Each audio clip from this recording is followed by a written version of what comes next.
One of the recommendations for my supporters this week is Charlotte Bronte's The Wife's Will from 1846.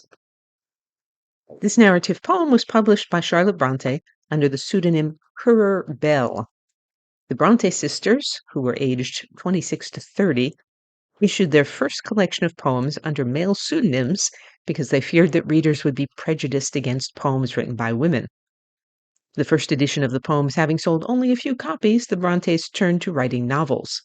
Emily published Wuthering Heights in 1847, Anne published Agnes Grey in 1847, and Charlotte published Jane Eyre in 1848. In the first edition of the poems, at the end of The Wife's Will, there's a note. The preceding composition refers doubtless to the scenes acted in France during the last year of the consulate. That refers to Napoleon's consulate, which was 1799 to 1804. In 1804, he became emperor. So let's see what goes on in this poem. Sit still. A word, a breath may break, as light airs stir a sleeping lake, the glassy calm that soothes my woes, the sweet, the deep, the full repose. Oh, leave me not, forever be thus more than life itself to me. Yes, close beside thee let me kneel. Give me thy hand that I may feel the friend so true, so tried, so dear. My heart's own chosen, indeed, is near. And check me not. This hour divine belongs to me, is fully mine. 'Tis thy own hearth thou sitt'st beside after long absence, wandering wide. 'Tis thy own wife reads in thine eyes a promise clear of stormless skies, for faith and true love light the rays which shine responsive to her gaze. Ay, well, that single tear may fall, 10,000 might mine eyes recall, which from their lids ran blinding fast in hours of grief, yet scarcely past. Well mayst thou speak of love to me, for, oh, most truly, I love thee. Yet smile, for we are happy now. Whence then that sadness on thy brow? What sayest thou? We must once again ere long be severed by the main? I knew not this. I deemed no more thy step would e'er from Britain's shore. Duty commands. 'Tis true, 'tis just. Thy slightest word I wholly trust. Nor by request, nor faintest sigh, would I to turn thy purpose try. But, William, hear my solemn vow. Hear and confirm. With thee I go. Distance and suffering, didst thou say? Danger by night and toil by day?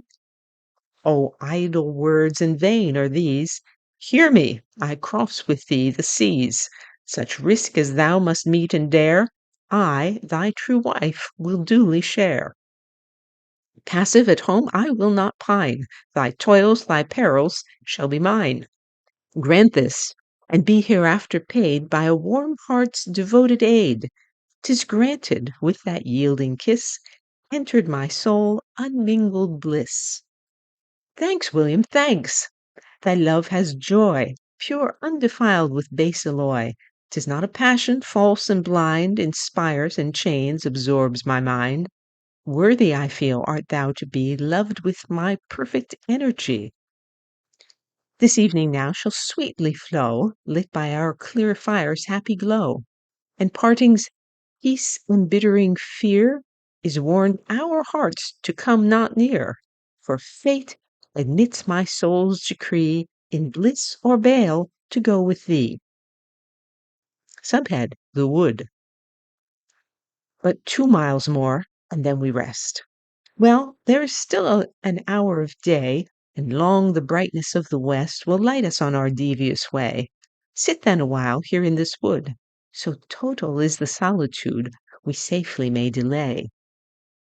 These massive roots afford a seat which seems for weary travellers made. There rest. The air is soft and sweet in this sequestered forest glade, and there are scents of flowers around. Evening dew draws from the ground. How soothingly they spread.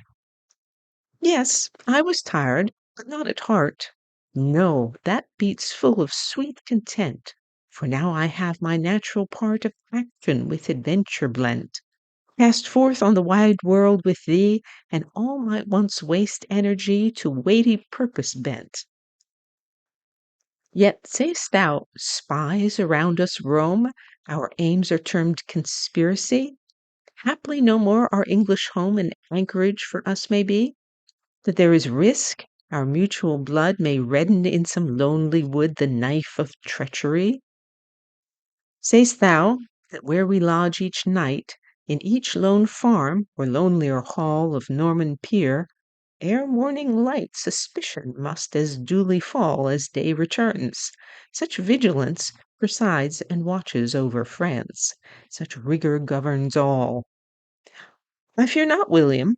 Dost thou fear? So that the knife does not divide, it may be ever hovering near. I could not tremble at thy side, and strenuous love, like mine for thee, is buckler strong 'gainst treachery, and turns its stab aside. I am resolved that thou shalt learn to trust my strength as I trust thine. I am resolved our souls shall burn with equal, steady, mingling shine. Part of the field is conquered now. Our lives in the same channel flow, along the self-same line. And while no groaning storm is heard, thou seem'st content it should be so.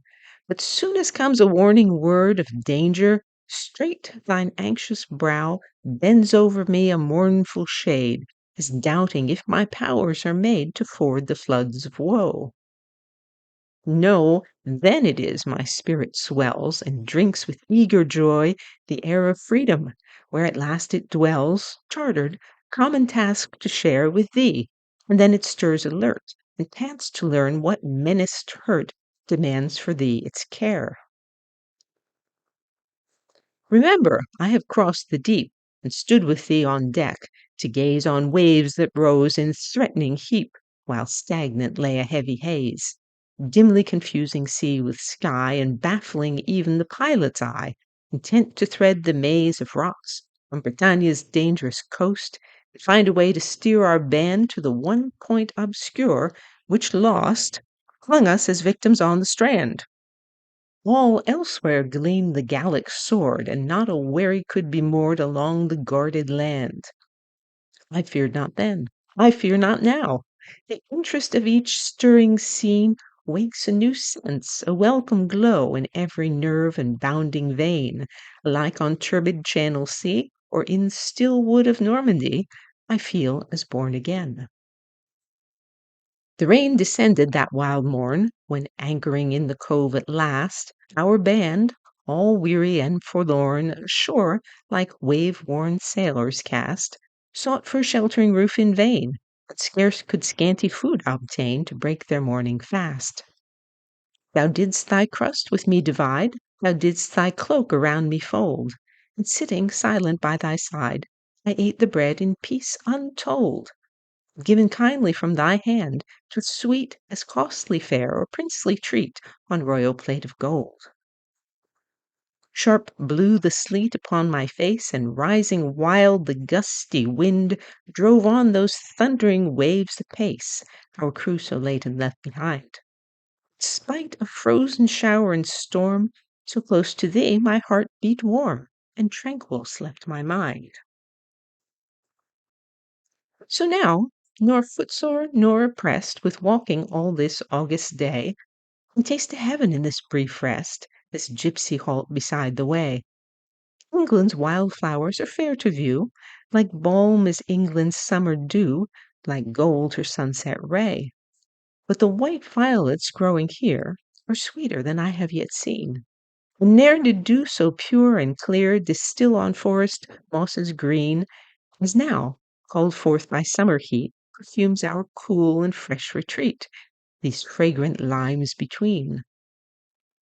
That sunset, look beneath the boughs, over the copse, beyond the hills, how soft yet deep and warm it glows, and heaven with rich suffusion fills, with hues where still the opal's tint, its gleam of prisoned fire is blent, where flame through azure thrills.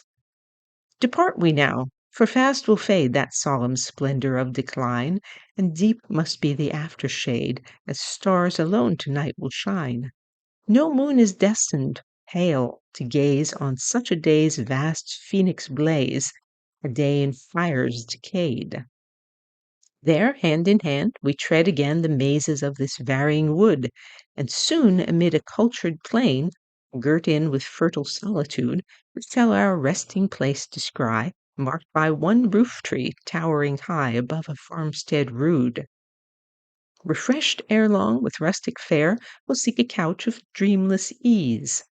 Courage will guide thy heart from fear, and love give mine divinest peace. Tomorrow brings more dangerous toil, and through its conflict and turmoil we'll pass, as God shall please. And that's the end of Charlotte Bronte's The Wife's Will. DianneDuranteWriter.com has hundreds of posts on sculpture, painting, architecture, and my other obsessions. To join the Sunday recommendations list, visit the URL that's on the screen or email me. And you can say, "Well done, Dianne," or support my work and receive rewards by means of the tip jar on DianneDuranteWriter.com. As always, thank you for listening.